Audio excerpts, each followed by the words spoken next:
kwento ko kung bakit ko nasabi na na-murder yung bahay ko. Dati kasi, yung sala namin, andyan yung dati namin CR. Pinabaklas ko po yun. Tapos yung dati ko naman kusina, pinabaklas ko po uli yung lababo namin. Kaya po na murder po, pag nagsasalita lang po siguro yung bahay. Aray, ganun po.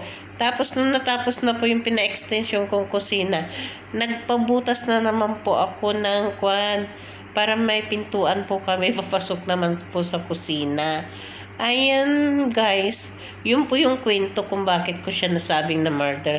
At least po ngayon po ay tapos na, may kisame na po silang lahat, pati sala.